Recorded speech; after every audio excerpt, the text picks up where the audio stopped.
Bonjour et bienvenue pour cette nouvelle vidéo. Si vous ne me connaissez pas, je m'appelle Teddy Brodelet, je suis le créateur de tranquillité.fr, un accompagnement qui vous simplifie et facilite les démarches administratives à réaliser suite aux obsèques d'un proche. J'anime également un podcast qui s'appelle Vivant, où on aborde les sujets de la mort, de la fin de vie et du deuil. Et je vous souhaite la bienvenue pour cette vidéo dans laquelle je vais vous présenter 5 aides financières que vous devez connaître pour faire valoir vos droits suite à un décès. La première aide dont j'aimerais vous parler, c'est la pension de réversion.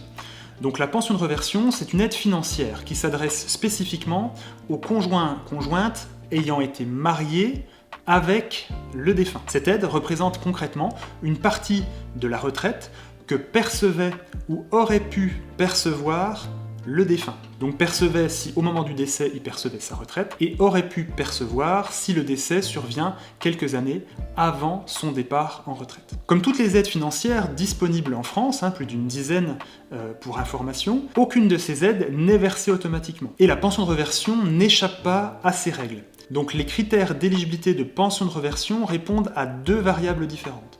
La première, ça va être la caisse ou les caisses de retraite auprès duquel a cotisé votre proche. Concrètement, chaque caisse de retraite en France, et Dieu sait qu'elles sont nombreuses, ont leurs propres critères d'éligibilité. Donc ça, c'est déjà le premier point. Et le deuxième point à l'intérieur de celui-ci, c'est de dire que, en fonction de votre situation personnelle, votre âge, votre lieu de résidence, si vous avez des enfants, le nombre d'années où vous avez été marié avec le défunt, les critères d'éligibilité donc s'articulent autour de tout ça. Avoir une vision sûre de ces critères d'éligibilité peut être souvent une étape très difficile et très mal vécue. En 2016, quand j'ai perdu mon grand-père, la pompe funèbre m'avait simplement donné comme information « Il y a des aides financières, renseignez-vous ». J'ai compris des années plus tard, en me spécialisant sur ce sujet, que concrètement, les professionnels du funéraire et les pompes funèbres ne sont pas formés à ces démarches-là. Donc ils ne pouvaient pas me donner une autre information que ça. J'ai passé vraiment beaucoup de temps à essayer de comprendre si ma maman, pour mon grand-père, était éligible à des aides financières, et au premier abord, je pataugeais un petit peu, et je suis même allé voir si elle avait le droit à une pension de réversion, parce que je ne savais pas ce que c'était une pension de réversion, j'avais pas compris que c'était dédié aux conjoints mariés, etc. Parce que dans ces moments-là, il se passe beaucoup de choses dans la tête, l'émotion est assez vive, et notre cerveau réagit pas toujours très simplement. Donc pour résumer, la pension de réversion, c'est pour les veuves mariées du défunt. Vous pouvez déterminer votre éligibilité vis-à-vis des caisses de retraite auprès duquel votre proche a cotisé. La deuxième aide financière dont j'aimerais vous parler, c'est la pension de réversion complémentaire.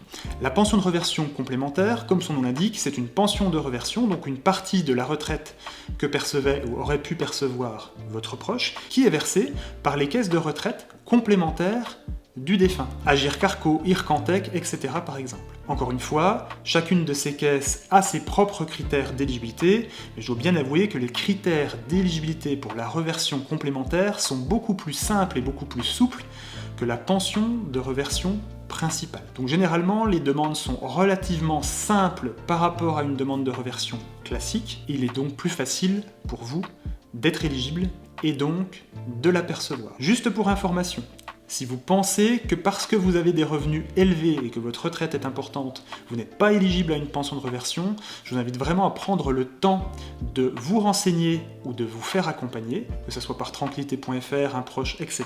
Parce que concrètement, les critères de revenus ne sont pas toujours le cas et souvent pas le cas sur tout ce qui est pension de réversion complémentaire, donc ça vaut vraiment le coup de vous renseigner à ce sujet. La troisième aide dont j'aimerais vous parler, ce sont les capitaux décès que vous pouvez récupérer. Je ne parle pas, bien entendu, des capitaux décès que vous pourriez récupérer auprès de votre assureur, auprès d'un contrat obsèques, décès, etc. Je parle bien de capitaux décès qui peuvent être versés par les organismes de sécurité sociale auprès duquel a cotisé votre proche. Encore une fois, il y a différents critères d'éligibilité et généralement, ces capitaux sont versés pour les personnes qui étaient en activité au moment du décès et qui n'étaient pas encore à la retraite. Dans certains cas, certains retraités, en fonction de leur carrière, peuvent avoir le versement de ces capitaux, mais ça reste quand même assez rare. Mais dans tous les cas, ça vaut le coup de se renseigner. Ces capitaux sont donc versés par les organismes de sécurité sociale, que ce soit la sécurité sociale, que ce soit la MSA, même si vous avez une carrière dans la fonction publique, ou même si le défunt était en recherche d'emploi chez Pôle emploi, vous pouvez tout à fait faire une demande de capitaux d'essai. À titre d'information, le montant de ces capitaux varie. On peut compter une moyenne autour de 3 000 €, voilà, avec un maximum pouvant aller jusqu'à 10 000 € dans certains cas. La quatrième aide dont j'aimerais vous parler, c'est l'allocation veuvage. Comme son nom l'indique, l'allocation veuvage est une aide qui est dédiée aux veufs et à la veuve. Donc cette aide est prioritaire pour les personnes qui ont des faibles revenus, moins de 55 ans, qui ont été mariées avec le défunt. C'est une aide qui est temporaire dans le temps et qui vous sera versée, si vous êtes éligible, avec un maximum de 2 ans.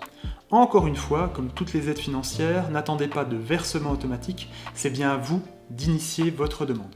Enfin, la dernière aide que j'aimerais aborder avec vous, c'est ce que j'appelle le soutien financier versé par la mairie, versé par le CCAS, le Centre communal d'action sociale. Cette aide, elle est vraiment prioritaire si vous êtes dans une situation de précarité et que vous êtes dans de grandes difficultés pour régler la cérémonie d'obsèques. La démarche pour obtenir cette aide est de vous rendre au Centre communal d'action sociale, au CCAS, ou à la mairie de votre lieu de résidence pour expliquer votre situation et voir si oui ou non vous pouvez prétendre à un soutien de la part de la mairie. Comme vous l'avez compris, il existe des aides financières, des droits qui peuvent vous être versés pour vous aider suite au décès de votre proche. Ici, je n'ai cité que 5 de ces aides financières. Il en existe plus d'une dizaine en France. Donc je vous invite vraiment à prendre le temps de vous renseigner et si cette tâche devient trop pénible pour vous, bien entendu, n'hésitez pas à vous faire accompagner. Chez tranquillité.fr, on met à votre disposition un guide qui est 100% gratuit, qui va vous donner 4 clés pour faciliter l'ensemble de ces démarches et faire en sorte que vous réalisiez ces démarches sans erreur et sans oubli. Donc si ce guide vous intéresse, je vous le mets en description et par avance, je vous dis merci pour votre confiance. Donc voilà, c'est fini pour cette vidéo. J'espère sincèrement qu'elle vous aura appris des choses, qu'elle vous aura été utile. Si vous avez des questions, des remarques, je vous invite à me les noter en commentaire. J'y répondrai avec plaisir. Vous pouvez également, pour soutenir la chaîne et le travail réalisé, liker cette vidéo et vous abonner. En attendant, je vous dis à bientôt pour une prochaine vidéo et surtout, prenez soin de vous.